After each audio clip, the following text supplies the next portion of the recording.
my associates. Well, I mean, college itself is just like stressful, like to the max. No, I agree. So, I mean, it's not like it's easy. Oh, you know what? It's missing. Oh, that might help here. Let me put this real quick. My bad. Oh, hey, look who it is. I will. Will's part of the Dynasty pylon. What's up? Yeah, all right. You're like, Brian, where you at? I thought you said you were coming on. What's up? You're like, Brian, where you at? I thought you said you were coming on. No. Look, we're just as Mark titled it, shooting the breeze, I guess, man. We didn't really talking football. We're like, why are we just not live? That's exactly what happened. First, it was like, hey, how do I edit some of these these things? Yeah. Yeah, we do need a universal logo for that. I'm okay with Will. I'm okay with it. And everyone would think it'd be Will and not me. But hey, yeah. So Mark calls me up, says, hey, I'm trying to edit some of the videos. How do you do it? I'm like, all right, well, I'll take a break from school or whatever. I was watching Roger Goodell's speech right now, which is it's a little controversial, I guess, with the whole, recent news that's going on with the whole, colored coaches and colored staff and whatnot. Yeah. And it is what it is, You hear about Brian Flores' lawyers? No, go ahead. Oh, they tore the NFL and Lovie Smith apart. Really? Yeah, they were basically saying that he only got hired because of what was going on. Even though the Texans deny it, but because it's funny that he brought forth the lawsuit, then after he brought forth the lawsuit, the Texans hired Lovie Smith. Oh. So yeah. That's interesting. So his lawyers were tearing Lovie Smith apart. They were tearing the NFL apart for it. I mean, when you have with the whole recent things going on, it's like, okay, yeah, you kind of have a point. I mean, there's only so much that Roger could probably control. That was probably within the organization of what was happening. Now, does Roger really have control of all that? I don't know. He can only do so much, so I don't really necessarily blame him either. Yeah, but I'm sure he might have some pull with the owners. Yeah. And you gave Mark the drive. Sorry, man, I haven't resent yours. Oh, we weren't editing like that. No, so we were on YouTube. We've decided that we're gonna break up our episodes into chapters. We just recently started that, and we're in the middle of processing last week's, which kind of he called me, hey, how do I do it? And I'm like, oh, we'll do this, and now it's processing. And then he brought up the whole Pat McAfee thing, right? Well, the Tom Brady, yeah, Tom Brady. First it was Tom Brady. We were saying what are you gonna do, right? Or go ahead, re-explain what you told me. He was on a Mad Dog podcast, I think it's called. He does a weekly show with them, and he basically was talking about how yes, he's retired, but if the right offer came along, he would have to go through the motions, see what's best for his family, but he's not 100% saying no, he's not done. Right. But also in that interview, he also said he doesn't want to be one of those guys that is a hypocrite and says one thing and then does another. And I was like, well, now you're just jumping on both sides of the fence here. I feel like that's what Gronk kind of did, though. Yeah, well, he actually did leave for 2 years and then came back. Yeah. And then he got that T-Mobile phone call and said he was taking Gronk with him. Because I'm taking Gronk with me. Mom, I need my work pants. Yeah. No, and it's funny, you were even joking around. We were like, so is he gonna like being home? Is it gonna be in that transition? Yeah. And you said, what did you mentioned? Well, you were saying that he probably misses his family and he wants to be with them. Yeah. And I was like, yeah, no, I get that. Because obviously the football takes a lot of your time, especially during a football season, which they start. They start individual OTAs in March or something like that. Basically around April. So they get like maybe 2 months to themselves, and then they're right back at it. Especially Tom Brady's in the Super Bowl all the time. Yeah. I mean, not this year, but so you'd be lucky if you get 3, but then you don't want 3 because you're not in the playoffs. So there's that. And then we were just and then I said, but he might be. What if he's one of those people that is like home for like an extended time? He's like, man, I'm not digging this. I need to get out of here. It's not what I want. He's like, I need something else in my life. I can't be home all the time. Right. So we were talking about that, and then with the way their lives are, and you just mentioned that they only get like about 2-month break, and we get I know that's the other thing people were saying, because like I guess he has such a tight eating schedule. They were like, he's not gonna know what to do with himself. Yeah, being able to just eat whatever he wants whenever he wants. Yeah, and it might change, and the people, we don't know if he wants to do it, or maybe he doesn't like it, or he's in that mental state of mode that maybe this isn't normal for him. And we were mentioning how retired old football players are like, what do I do now? Like, what is my life now? And it's a little different for Brady too, I think, because it's not like he played and it was just like, oh, I can't do this. Like, you know, like you could see him like, oh, he doesn't have zip on the ball. Like the last touchdown he threw was a 55-yard bomb to Mike Evans. Like, he led the league in passing yards. He led the league in touchdowns. Like, obviously he can still play. Yeah. And I think that's probably the hardest part for him is like, you know, I'm still good. I'm still the man. And now he's not going to be the man anymore. I mean, he'll always be the GOAT, the man. He'll always be the man. Yeah. But I don't know.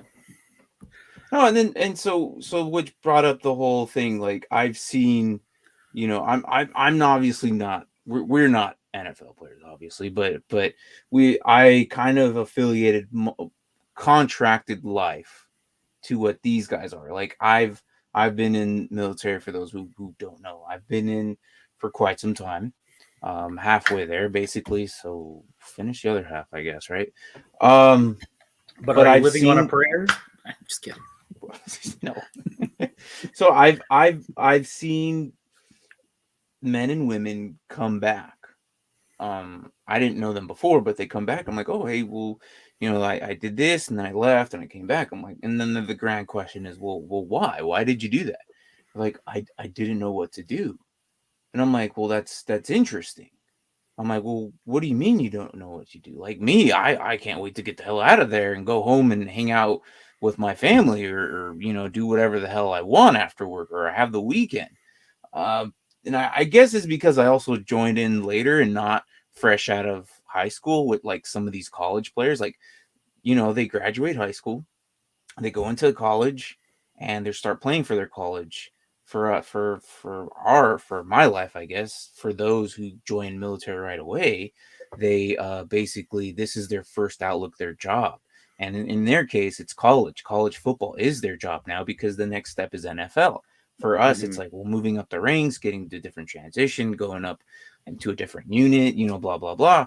And it's their first thing of life. For me, I partied a lot. I had some fun. Me and Mark here went to Vegas, you know, a handful of times in our young years, and which is weird. We've never actually went together in our younger years, but we're like, oh yeah, Mark's in Vegas, so I'll see him when he gets back or something. We actually didn't go to Vegas together and accidentally until last year? Yeah, that was our first time, right? Yeah, April last year. Weird. I've known you for over a decade, and we've never gone to Vegas together. I find that very, very surprising, but especially when it's only 4 hours away. But besides the point, you know, I see them that this is their first thing of life, and they're used to that. They're accustomed to this life, that this is what they do day in, day out, all year long, and then they finally get the door to leave. It's like, okay, do I use this to pursue other things? And we've seen NFL players. Mark Sanchez is one of the most recent ones who's doing, you know, commentating. Tony Romo's doing some commentating. Not all of them do that. Drew Brees will do commentating, I promise. He's starting to, yeah. But now he's going to get like a full time. Yeah, he's done some games here and there, but I think he'll He'll be a full-time commentator. Right. And you know, and then you mentioned, you're like, yeah, but you know what you're doing afterwards. I'm like, oh yeah, of course I'm doing. I know what I'm striving for, but a lot of people don't. Like, I plan on, you know, affiliating my life with kinesiology and doing physical therapy. Maybe, who knows, have something with NFL scouting. I don't know. But I know that for sure that I'm doing kinesiology, and that's what I want to do because I like it. But I have a plan. You know, essentially that's what I'm doing afterwards, and hopefully another office. But like, there's people that are in contracted jobs, they leave, and then they're so accustomed to it, they don't know what to do. And that's what we were saying. Like, a lot of these players, they leave, they don't know what's going on. Brady's in that mode. Maybe he's in that mode because he was retiring, and then he's like, oh, it's still up in the air. Even Phillip Rivers last season was like, oh, I'm not officially out, but Right. Yeah, he was like, "Oh, if you call me, I'll be there." You know, yeah. Who was it? Their quarterback got hurt, and he was like, "I'll play." it was New Orleans. Oh, it was New Orleans. Okay, It was New Orleans, and he goes, "Well, it's there, you know, and he'll play." Now the thing is, if is he still in quarterback shape? But I'm pretty sure he could still go out there and sling it further than freaking Taysom Hill. Freaking hate that guy. He's not a quarterback. I don't care what anybody says. or Bailey Zappi. What was that? I said, or Bailey Zappi. Oh my gosh, that guy's arm was horrible. I mean, good for him for getting to the Senior Bowl, but whew. Oh my gosh, dude. When we were watching that, I'm like, this guy is gonna be a backup for life. He is not quarterback material. He will never start unless the starter goes down. Like, I know. And then we were talking about Washington, how I see Matt Corral keep going there. And I've seen a couple of Sam Howell, and tell me why don't you like Sam Howell? I never said I don't like him. Well, the way you're expressing you don't like after him. After watching the Senior Bowl, I said, "Oh, he kind of gives me like a Baker Mayfield kind of vibe," and that's a compliment. That's not an insult. Okay, well, some might view it as an insult. I mean, I don't mind him. I still like Baker Mayfield. I like Baker Mayfield. Yeah, as do I. I just think he's in a weird situation. I really thought they were going to do better last season. I really did. I think the offensive line issues really caught up to him, and I think Baker just like was tired of running for his life on almost every other snap. Yeah. Like, he got bruised up bad, like shoulder, rib, like he was like new injury every day, and he was playing through them. Yes, and that's what people forgot about that. He was playing banged up all season, and people were saying, "Oh, he's horrible, blah blah blah." He got a leg injury, a shoulder injury, and people were still giving him crap. I'm like, yeah, but I mean, you go out there in pain every week and play against these monsters. When he went out for that game against the Steelers, there were experts who were like, he shouldn't be out there. Like, medical experts who were like, he probably should. Like, and then you see the football experts who are like, you can tell every time he goes back to pass, like, even though it wasn't his throwing shoulder, I think that was hurt, right? It was the other shoulder, wasn't it? Mm-hmm. But you could tell you could tell how it affected him when he threw. Like, he was wincing every time. Oh, he was in pain every single year. And then he would get hit, and you could just see that slow, like, why am I doing this look on his face as he got that old man getting up type look. Yeah. You know what it reminds me of? It reminds me of like Ben Roethlisberger. Remember when that guy would just get thrashed all the time and just always get back up? Yeah. Yeah. And you know, I'm looking at the way the quarterbacks are changing this from the last couple seasons, and then from what we're getting. These new QBs, besides Malik Willis, I think Malik Willis is definitely going to be, and Pickett and maybe Corral. I think they're NFL ready. I think, but I like, you just see the transition between speed quarterbacks to the natural. Like, we're now losing potentially Big Ben. Well, we're losing Big Ben. We're potentially losing Tom Brady. Aaron Rodgers was potentially there too, but we might see him gone next couple seasons. Matt Ryan might be out the door here soon. Stafford might be out here at the door soon. Like, we're losing an era here, and we're They transitioning said into it on these. the morning spike where they were like, "Is it weird to think that right now the quarterback with the most Super Bowl rings is Jimmy G?" Yeah. They're like, "Whoa!" But yeah, no, Like, we're just mind transitioning to blowing this. right there. Just It's this Jesus. weird speedster type rushing QBs that we're going into, and Malik Willis fits in that role. And we were watching the Senior Bowl, and I was like, this guy reminds me of like Deshaun Watson, and you're like, oh, I don't know about that. And then I thought about, I'm like, maybe Deshaun Watson was too much of an upgrade. And I actually thought about this while I was driving. I don't know why. I was listening to like a Dynasty podcast, right? Just to get a different perspective of things. Like, I like listening to other podcasts to see what they think sometimes, Mhm. and it just feeds my knowledge, and then I bounce off of that and what they say. And they were talking about Malik Willis, right? And I know this is probably going to roll out Fredo's scrolls. And if you're not familiar with Fredo, Fredo's is on the Panda Grizzly show.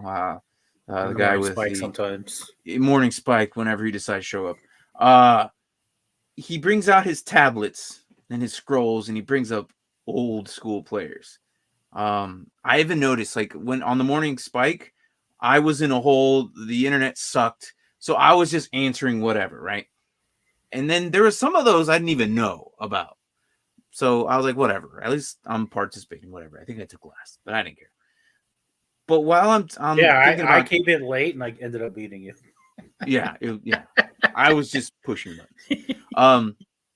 I thought about Malik Willis, and he reminds me so much of Donovan McNabb. Like, he's not like he's got an arm, but it's I not the can best arm, see and he it, can but I don't run. think he has the same build. But no, I'm not talking about build. I'm talking about talent wise. I don't think he has an arm, but not the greatest arm, and it's not the most accurate, but it's high enough to get it there. And he can run, but he's also not the fastest. He's an overall well-rounded type guy, and I just thought of Donovan McNabb. And I know that's like some people won't even know who the hell this guy is. Look him up. Donovan McNabb. 4 straight NFC championship games. Look, I don't know if you agree Only with me or won not, one, but I felt like Malik Willis is kind of like that good comparison of Donovan McNabb. And I know it's kind of a little old school there, but it was kind of similar. Well, I was thinking just because of his build reminds me of Lamar Jackson. Yeah. But I actually thought I don't mentioned think, that while we were watching him, right? yeah, you did. Just not as fast. Yeah, I don't think he's as fast, but I think he's a more polished passer at this point than Lamar Jackson was. Yeah.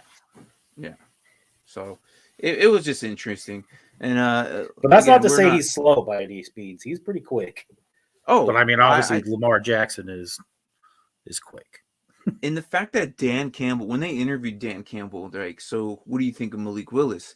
There was a grin from ear to ear, and it would not surprise me if they use their second first-round pick, like their 31st pick. That's what I've been seeing, actually, ever since the Senior Bowl, all the mock drafts, that Malik Willis. Oh, Tyrod Taylor. Tyrod Taylor. That's actually not bad. Yeah. Not bad. Not bad. I actually like that. Me too. Just hope he doesn't become like a career launcher for his backup quarterbacks. God, that would suck so bad. So bad. But yeah, I mean, it was just really interesting on what I saw. I liked Kenny Pickett. I liked what he did, but we're gonna talk more about that tonight. Right now, we just jumped online. And I'm like, why aren't we just? It was crazy. I think, except for Matt Corral, because obviously he's injured, all the top quarterbacks were in the Senior Bowl. I don't think that's something you see. Like last year's Senior Bowl, you didn't have Trevor Lawrence. No. You didn't have Zach Taylor. No, but that's also saying something, that because they were too good for it, though. Yeah. So, yeah. I don't think they needed it. And that's saying a lot about this class. Okay, we've been saying it since last season that this class isn't as great. Are they better than the average? Yes, but that's only because, well, teams need help, and they need more talent and they need younger guys. I mean, not everyone is still going to be as great as Cameron Jordan at his slot. You got Aiden Hutchinson coming in. I'm pretty sure at some point or another, age regresses, their talent, and then you got the younger guys who just take over. It just happens. Like, look at Jared Allen, and then JJ Watt took over, and he was the new king in that division. So it happens, but it is what it is, and we're gonna dive into that more as we go along the season, and we'll see what Mark does with his roster. You already know who I'm talking about too, but yeah, I'm aware. Secret episode, I guess. I'm gonna trade them both to you for a 7th round pick. You can I don't know about that, because then I don't want to deal with the headaches. But yeah, we just secret hours, senior dinner. We just decided to go online, shooting the breeze. Why not? But we will be back tonight at 6 p.m. Mountain Standard Time, and we have a special guest. If you're familiar with the Nerd Huddle crew, Brian Waller will be joining us for hopefully the next 2 weeks, or whenever he wants, honestly, because the next 2 weeks we're definitely going to dive into these rookie tight ends. Mm-hmm. We have film on them, and I think we started with Isaiah Likely last week. Yep. So, but we're going to break that down into smaller videos, hopefully. But today we'll Who's like the only tight end who wasn't in the Senior Bowl? I was kind of upset by that. Isaiah Likely, yeah. But the other guys on our list, I think almost all of them. Except Jeremy Rutger, I don't know. He just kind of appeared. He's out of Ohio State. I don't think he was there. Oh, he might not have been there. But the one guy Jeremy from Rutger, Iowa State was there because you were like talking about him, and then I was watching this year. I'm like, wait, was that the guy Martin was? Yeah. And I looked. I'm like, oh, that is the guy. Charlie Kolar, Jalen Weidemeyer, Trey McBride was there. Bride was there. Yeah. But one I got guy you on that Turner guy. Yeah, that's the Cole guy Turner, I was going to talk about, which kind of surprised us. So we'll dive into that with Brian tonight. So, anyways, yeah, nothing really interesting here. We're just like I said, just hanging out, man. So if you're here, you want to comment real quick, and it's up to you. I don't know, but Mark, you want to say anything before we go live here in the next 3 hours before then? Or 4 hours? I don't know. I never got your full opinion on what I said earlier, because I was reading that article earlier about how close we were to Matthew Stafford and how much it stings now because he's in the Super Bowl. Well, okay. I mean, had you guys gotten that? Go ahead. No, go ahead. Had you gotten that trade, I think it would have made an impact for sure. I think you guys might have made playoffs barely, but again, that defense was not what we saw last season. Very shockingly, we expected bigger things with that defense, and they did not show up. So yeah, you say that, but yet when we played Green Bay, we only gave up 21 points. Yeah, but it wasn't consistent enough. When we played the Chiefs, we only gave up like 24 points. I think the biggest issue was it would be like we'd have a game where the defense finally was playing decent, but then the offense was just gone. And then you would have the games where the offense was finally showing up, but then the defense was gone. So it just seemed like out of sorts. I feel like if you insert Matthew Stafford, all those games that we only gave up like 20 some odd points were all winnable games because we would have been putting up just as many points. You know what I'm saying? Yeah, no, true. And that's a valid point. A lot of it had to do is a lot of these guys played up banged up too. If Gibson was healthy, good God. His numbers Gibson played hurt all season, had a break, and then you can see what that bye week did for him. He did really good for the next 2-3 weeks, and then he started feeling his injury again. I expect great things for him next season. Can Hopefully. you imagine Terry McLaurin's numbers if he actually had a decent quarterback to throw him the ball? Oh, dude, it would be amazing. Like he puts up 1,000 yards with Taylor Heineke as his quarterback. Yeah, easy. So I don't know. I'd say Oh, and then Brady there you says, go with the pick sixes and the bad decisions that Heineke was doing for most of the year. yeah, So a lot of the scores would flip. I mean, not it that could have definitely changed with Stafford. unless he's talking about Stafford because he was doing that too. Well, yeah, but it would have been a different scenario. He wouldn't have played the Cardinals twice, with the Niners twice. He would have been playing the boys and the Eagles twice. Or completely, it could have been even more horrible because Dallas's defense was just really great this season. So, but yeah. Anyways, that's pretty much what we're just. I don't know. I want to save it all for tonight. I don't want to let it all out today before we start the senior bowl chat tonight, and then yeah. So other than that, though, so again, we're gonna be back at 6:00 here in Mountain Standard Time. So wherever you're at, I don't know where your times are at, and you adjust your clocks, but we'll be there. And Brian Waller will be here today discussing tight ends, so that should be fun too. So, I will see you guys then, and thanks for popping in during this random live episode that we just decided to do. So yeah, I'll see you in a couple hours. Sounds good.